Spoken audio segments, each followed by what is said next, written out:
Capítulo 51, que trata de lo que contó el cabrero a todos los que llevaban al valiente Don Quijote. 3 leguas de este valle está una aldea que, aunque pequeña, es de las más ricas que hay en todos estos contornos, en la cual había un labrador muy honrado, y tanto, que aunque es anejo al ser rico el ser honrado, más lo era él por la virtud que tenía que por la riqueza que alcanzaba. Mas lo que le hacía más dichoso, según él decía, era tener una hija de tan extremada hermosura, rara discreción, donaire y virtud, que el que la conocía y la miraba se admiraba de ver las extremadas partes con que el cielo y la naturaleza la habían enriquecido. Siendo niña, fue hermosa, y siempre fue creciendo en belleza, y en la edad de 16 años fue hermosísima. La fama de su belleza se comenzó a extender por todas las circunvecinas aldeas. ¿Qué digo yo por las circunvecinas no más? Si se extendió a las apartadas ciudades y aún se entró por las salas de los reyes y por los oídos de todo género de gente que como a cosa rara o como a imagen de milagros de todas partes a verla venían. Guardábala su padre y guardábase ella, que no hay candados, guardas ni cerraduras que mejor guarden a una doncella que las del recato propio. La riqueza del padre y la belleza de la hija movieron a muchos, así del pueblo como forasteros, a que por mujer se la pidiesen, mas él, como a quien tocaba disponer de tan rica joya, andaba confuso, sin saber determinarse a quién la entregaría de los infinitos que le importunaban. Y entre los muchos que tan buen deseo tenían, fui yo uno, a quien dieron muchas y grandes esperanzas de buen suceso conocer que el padre conocía quién yo era, el ser natural del mismo pueblo, limpio en sangre, en la edad floreciente, en la hacienda muy rico y en el ingenio no menos acabado. Con todas estas mismas partes la pidió también otro del mismo pueblo, que fue causa de suspender y poner en balanza la voluntad del padre, a quien parecía que con cualquiera de nosotros estaba su hija bien empleada.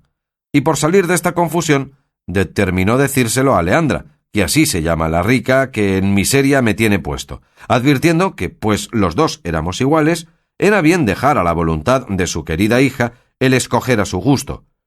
Cosa digna de imitar de todos los padres que a sus hijos quieren poner en estado. No digo yo que los dejen escoger en cosas ruines y malas, sino que se las propongan buenas y de las buenas que escojan a su gusto. No sé yo el que tuvo Leandra. Solo sé que el padre nos entretuvo entrambos con la poca edad de su hija y con palabras generales que ni le obligaban ni nos desobligaban tampoco. Llámase mi competidor Anselmo y yo Eugenio, porque vais con noticia de los nombres de las personas que en esta tragedia se contienen, cuyo fin aún está pendiente, pero bien se deja entender que ha de ser desastrado. En esta sazón vino a nuestro pueblo un Vicente de la Roca, hijo de un pobre labrador del mismo lugar, el cual Vicente venía de las Italias y de otras diversas partes de ser soldado. Llevóle de nuestro lugar, siendo muchacho de hasta 12 años, un capitán que con su compañía por allí acertó a pasar, y volvió el mozo de allí a otros 12, vestido a la soldadesca, pintado con 1000 colores, lleno de 1000 dijes de cristal y sutiles cadenas de acero. Hoy se ponía una gala y mañana otra, pero todas sutiles, pintadas, de poco peso y menos tomo. La gente labradora, que de suyo es maliciosa y dándole el ocio lugar es la misma malicia, lo notó y contó punto por punto sus galas y preseas, y halló que los vestidos eran 3, de diferentes colores, con sus ligas y medias, pero él hacía tantos guisados e invenciones de ellas, que si no se lo contaran, hubiera quien jurara que había hecho muestra de más de 10 pares de vestidos y de más de 20 plumajes. Y no parezca impertinencia y demasía esto que de los vestidos voy contando, porque ellos hacen una buena parte en esta historia. Sentábase en un poyo que debajo de un gran álamo está en nuestra plaza, y allí nos tenía a todos la boca abierta, pendientes de las hazañas que nos iba contando. No había tierra en todo el orbe que no hubiese visto, ni batalla donde no se hubiese hallado. Había muerto más moros que tiene Marruecos y Túnez, y entrado en más singulares desafíos, según él decía, que Gante y Luna, Diego García de Paredes y otros 1000 que nombraba, y de todos había salido con victoria, sin que le hubiesen derramado una sola gota de sangre. Por otra parte, mostraba señales de heridas que, aunque no se divisaban, nos hacía entender que eran arcabuzazos dados en diferentes reencuentros y facciones. Finalmente, con una no vista arrogancia, llamaba de vos a sus iguales, y a los mismos que le conocían, y decía que su padre era su brazo, su linaje sus obras, y que debajo de ser soldado, al mismo rey no debía nada. Añadiósele a estas arrogancias ser un poco músico y tocar una guitarra a lo rasgado, de manera que decían algunos que la hacía hablar. Pero no pararon aquí sus gracias, que también la tenía de poeta, y así, de cada ñiñería que pasaba en el pueblo, componía un romance de legua y media de escritura. Este soldado, pues, que aquí he pintado, este Vicente de la Roca, este bravo, este galán, este músico, este poeta, fue visto y mirado muchas veces de Leandra desde una ventana de su casa que tenía la vista a la plaza. Enamoróla el oropel de sus vistosos trajes, encantáronla sus romances, que de cada uno que componía daba 20 traslados. Llegaron a sus oídos las hazañas que él de sí mismo había referido. Y finalmente, que así el diablo lo debía de tener ordenado, ella se vino a enamorar de él antes que en él naciese presunción de solicitalla. Y como en los casos de amor no hay ninguno que con más facilidad se cumpla que aquel que tiene de su parte el deseo de la dama, con facilidad se concertaron Leandra y Vicente, y primero que alguno de sus muchos pretendientes cayesen en la cuenta de su deseo, ya ella le tenía cumplido, habiendo dejado la casa de su querido llamado padre, que madre no la tiene, y ausentándose de la aldea con el soldado, que salió con más triunfo de esta empresa que de todas las muchas que él se aplicaba. Admiró el suceso a toda la aldea, y aun a todos los que de él noticia tuvieron. Yo quedé suspenso, Anselmo atónito, el padre triste, sus parientes afrentados, solícita la justicia, los cuadrilleros listos. Tomáronse los caminos, escudriñáronse los bosques y cuanto había, y al cabo de 3 días, hallaron a la antojadiza Leandra en una cueva de un monte, desnuda en camisa, sin muchos dineros y preciosísimas joyas que de su casa había sacado. Volviéronla a la presencia del lastimado padre, preguntáronle su desgracia, confesó sin apremio que Vicente de la Roca la había engañado y debajo de su palabra de ser su esposo, la persuadió que dejase la casa de su padre, que él la llevaría a la más rica y más viciosa ciudad que había en todo el universo mundo, que era Nápoles, y que ella, mal advertida y peor engañada, le había creído, y robando a su padre, se le entregó la misma noche que había faltado, y que él la llevó a un áspero monte y la encerró en aquella cueva donde la habían hallado. Contó también cómo el soldado, sin quitalle su honor, le robó cuanto tenía y la dejó en aquella cueva, y se fue, suceso que de nuevo puso en admiración a todos. Duro se nos hizo de creer la continencia del mozo, pero ella lo afirmó con tantas veras que fueron parte para que el desconsolado padre se consolase, no haciendo cuenta de las riquezas que le llevaban, pues le habían dejado a su hija, con la joya que, si una vez se pierde, no deja esperanza de que jamás se cobre.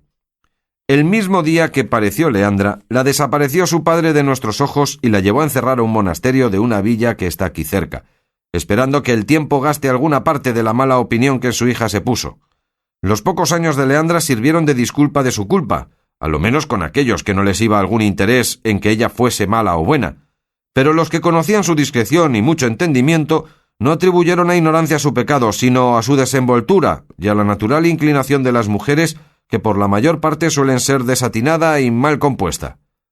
Encerrada Leandra, quedaron los ojos de Anselmo ciegos, a lo menos sin tener cosa que mirar que contento le diese, los míos en tinieblas, sin luz que a ninguna cosa de gusto les encaminase. Con la ausencia de Leandra crecía nuestra tristeza, apocábase nuestra paciencia, maldecíamos las galas del soldado y abominábamos del poco recato del padre de Leandra. Finalmente Anselmo y yo nos concertamos de dejar el aldea y venirnos a este valle, donde él apacentando una gran cantidad de ovejas suyas propias, y yo un numeroso rebaño de cabras, también mías, pasamos la vida entre los árboles, dando vado a nuestras pasiones, o cantando juntos alabanzas o vituperios de la hermosa Leandra, o suspirando solos y a solas, comunicando con el cielo nuestras querellas. A imitación nuestra, otros muchos de los pretendientes de Leandra se han venido a estos ásperos montes usando el mismo ejercicio nuestro, y son tantos que parece que este sitio se ha convertido en la pastoral Arcadia, según está colmo de pastores y de apriscos, y no hay parte en él donde no se oiga el nombre de la hermosa Leandra. Este la maldice y la llama antojadiza, varia y deshonesta. Aquel la condena por fácil y ligera. Tal la absuelve y perdona, y tal la justicia y vitupera. Uno celebra su hermosura, otro reniega de su condición, y en fin, todos la deshonran y todos la adoran. Y de todos se extiende a tanto la locura que hay quien se queje de desdén sin haberla jamás hablado. y aun quien se lamente y sienta la rabiosa enfermedad de los celos, que ya jamás dio a nadie, porque, como ya tengo dicho, antes se supo su pecado que su deseo. No hay hueco de peña, ni margen de arroyo, ni sombra de árbol que no esté ocupada de algún pastor que sus desventuras a los aires cuente. El eco repite el nombre de Leanda donde quiera que pueda formarse. Leandra, resuenan los montes. Leandra, murmuran los arroyos. Y Leandra nos tiene a todos suspensos y encantados, esperando sin esperanza y temiendo sin saber de qué tememos. Entre estos disparatados, el que muestra que menos y más juicio tiene es mi competidor Anselmo, el cual, teniendo tantas otras cosas de qué quejarse, solo se queja de ausencia, y al son de un rabel que admirablemente toca, con versos donde muestra su buen entendimiento, cantando se queja. Yo sigo otro camino más fácil, y a mi parecer el más acertado, que es decir mal de la ligereza de las mujeres, de su inconstancia, de su doble trato, de sus promesas muertas, de su fe rompida, y finalmente, del poco discurso que tienen en saber colocar sus pensamientos e intenciones que tienen. Y esta fue la ocasión, señores, de las palabras y razones que le dije a esta cabra cuando aquí llegué, que por ser hembra la tengo en poco, aunque es la mejor de todo mi apero. Esta es la historia que prometí contaros. Si he sido en el contarla prolijo, no seré en serviros corto. Cerca de aquí tengo mi majada, y en ella tengo fresca leche y muy sabrosísimo queso, con otras varias y sazonadas frutas no menos a la vista que al gusto agradables.